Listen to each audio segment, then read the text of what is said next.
Animal Farm by George Orwell, Chapter 6.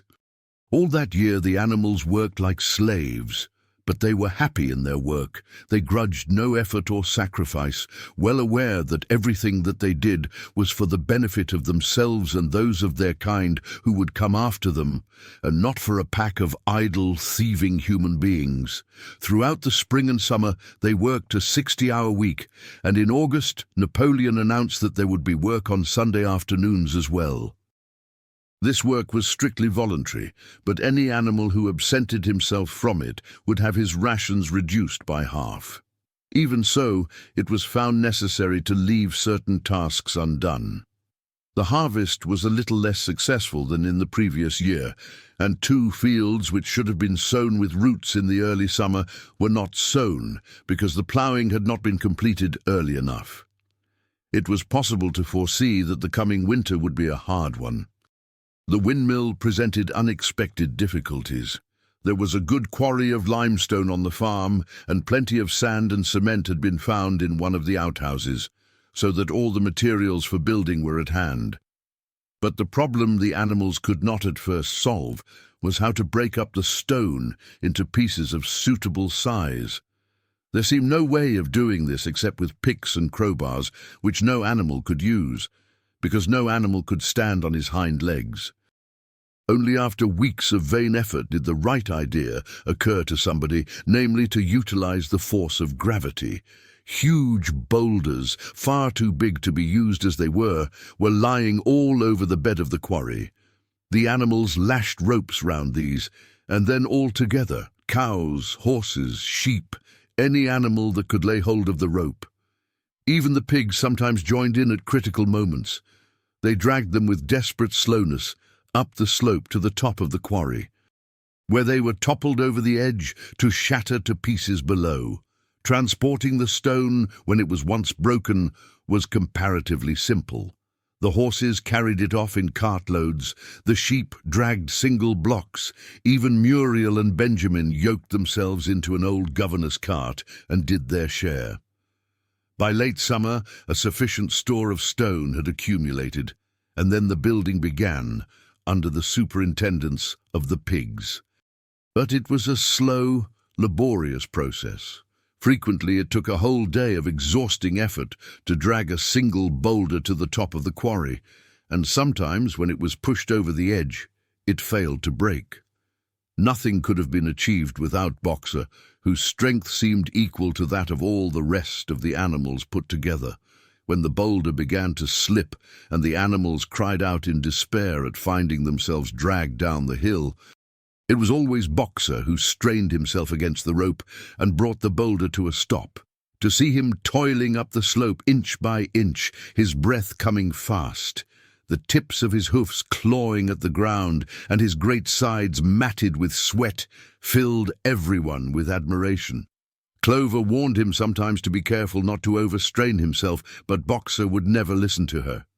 His 2 slogans, "I will work harder" and "Napoleon is always right," seemed to him a sufficient answer to all problems. He had made arrangements with the cockerel to call him 3/4 of an hour earlier in the mornings instead of half an hour, and in his spare moments, of which there were not many nowadays, he would go alone to the quarry, collect a load of broken stone, and drag it down to the site of the windmill unassisted. The animals were not badly off throughout that summer, in spite of the hardness of their work. If they had no more food than they had had in Jones's day, at least they did not have less. The advantage of only having to feed themselves and not having to support 5 extravagant human beings as well was so great that it would have taken a lot of failures to outweigh it. And in many ways, the animal method of doing things was more efficient and saved labor. Such jobs as weeding, for instance, could be done with a thoroughness impossible to human beings. And again, since no animal now stole, it was unnecessary to fence off pasture from arable land, which saved a lot of labor on the upkeep of hedges and gates. Nevertheless, as the summer wore on, various unforeseen shortages began to make themselves felt. There was need of paraffin oil, nails, string, dog biscuits, and iron for the horses' shoes. none of which could be produced on the farm. Later, there would also be need for seeds and artificial manures, besides various tools, and finally the machinery for the windmill. How these were to be procured, no one was able to imagine. One Sunday morning, when the animals assembled to receive their orders, Napoleon announced that he had decided upon a new policy. From now onwards, Animal Farm would engage in trade with the neighboring farms, not of course for any commercial purpose, but simply in order to obtain certain materials which were urgently necessary. The needs of the windmill must override everything else, he said. He was therefore making arrangements to sell a stack of hay and part of the current year's wheat crop, and later on, if more money were needed, it would have to be made up by the sale of eggs, for which there was always a market in Willingdon. The hens, said Napoleon, should welcome this sacrifice as their own special contribution towards the building of the windmill. Once again, the animals were conscious of a vague uneasiness. Never to have any dealings with human beings, never to engage in trade, never to make use of money. Had not these been among the earliest resolutions passed at that first triumphant meeting after Jones was expelled? All the animals remembered passing such resolutions, or at least they thought that they remembered it. The 4 young pigs who had protested when Napoleon abolished the meetings raised their voices timidly, but they were promptly silenced by a tremendous growling from the dogs. Then, as usual, the sheep broke into 4 legs good, 2 legs bad, and the momentary awkwardness was smoothed over. Finally, Napoleon raised his trotter for silence and announced that he had already made all the arrangements. There would be no need for any of the animals to come in contact with human beings, which would clearly be most undesirable. He intended to take the whole burden upon his own shoulders. A Mr. Whymper, a solicitor living in Willingdon, had agreed to act as intermediary between Animal Farm and the outside world, and would visit the farm every Monday morning to receive his instructions. Napoleon ended his speech with his usual cry of "Long live Animal Farm," and after the singing of Beasts of England, the animals were dismissed. Afterwards, Squealer made a round of the farm and set the animals' minds at rest. He assured them that the resolution against engaging in trade and using money had never been passed or even suggested. It was pure imagination, probably traceable in the beginning to lies circulated by Snowball. A few animals still felt faintly doubtful.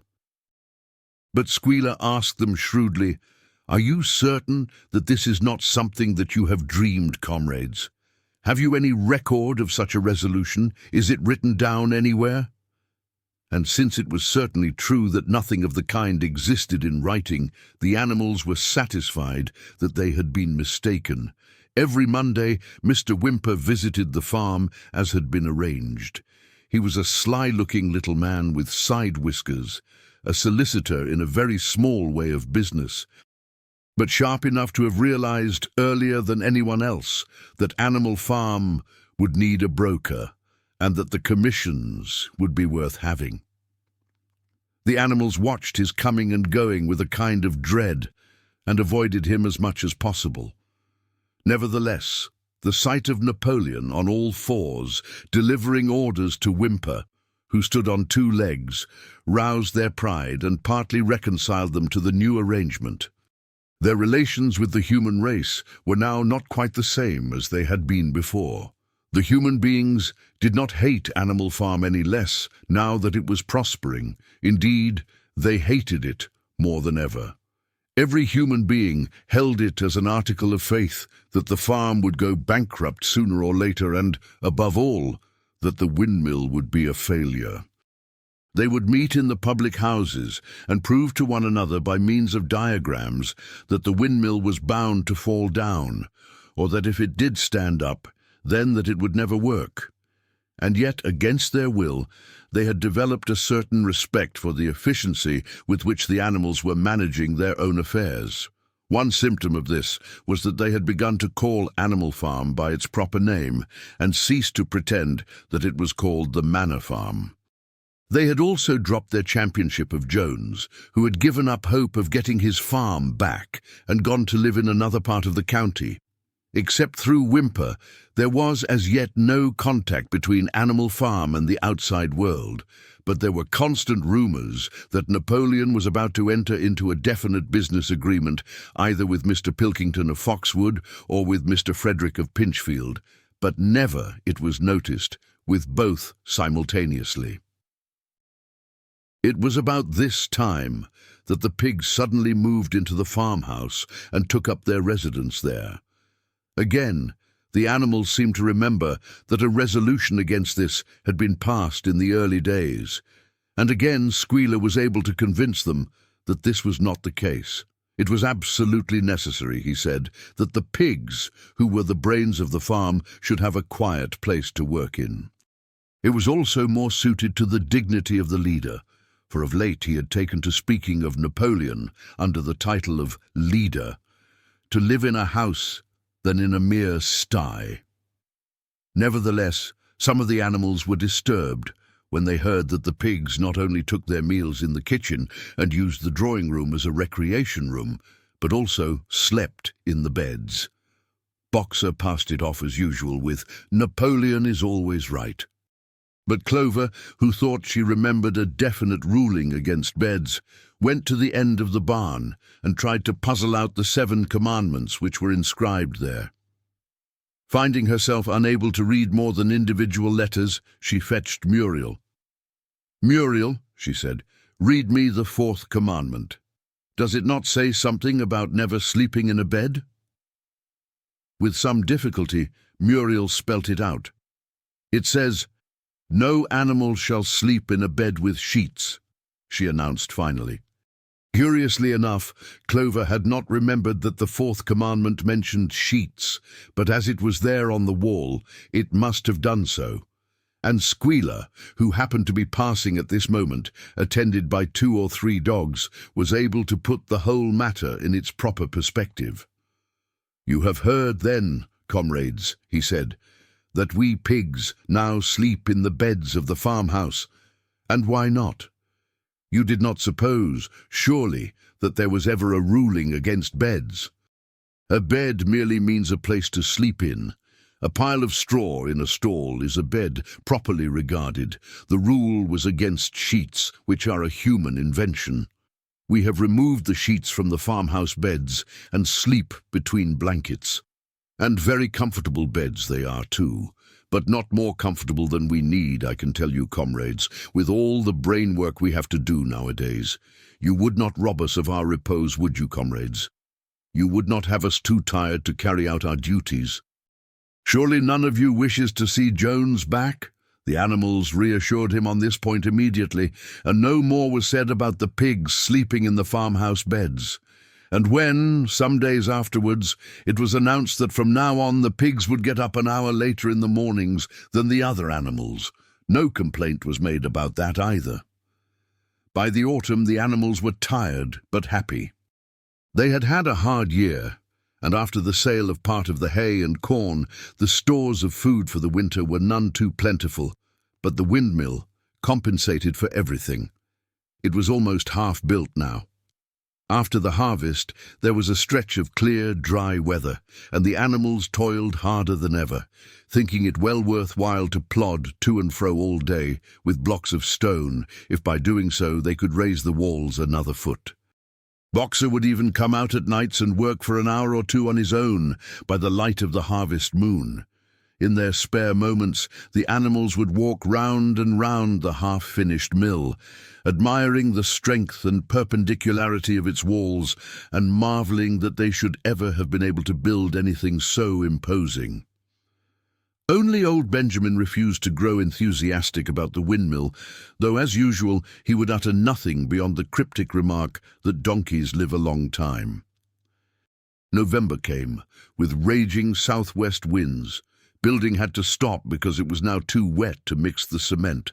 Finally, there came a night when the gale was so violent that the farm buildings rocked on their foundations, and several tiles were blown off the roof of the barn. The hens woke up squawking with terror because they had all dreamed simultaneously of hearing a gun go off in the distance. In the morning, the animals came out of their stalls to find that the flagstaff had been blown down and an elm tree at the foot of the orchard had been plucked up like a radish.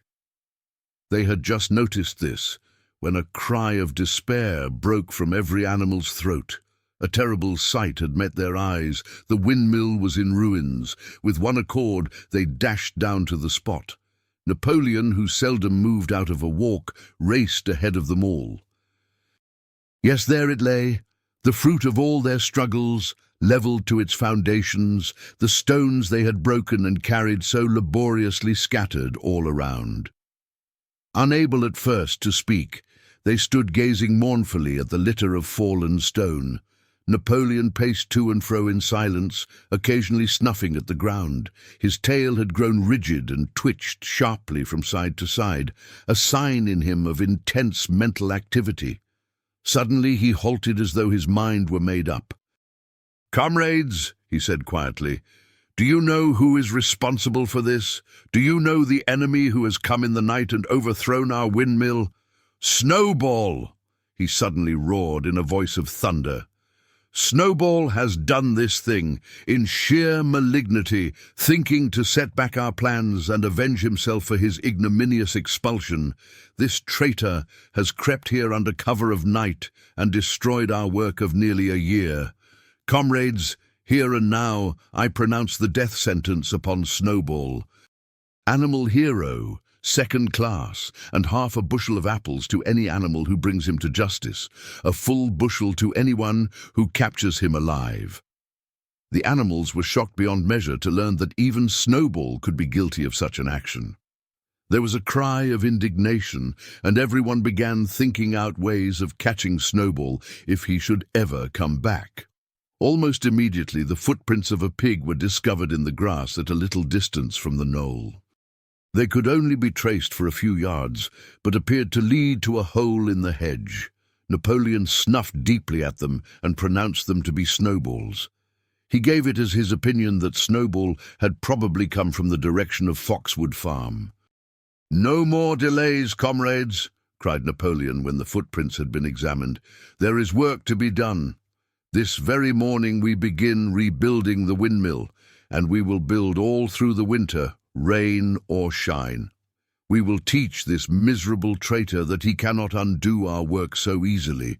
Remember, comrades, there must be no alteration in our plans. They shall be carried out to the day. Forward, comrades. Long live the windmill. Long live Animal Farm."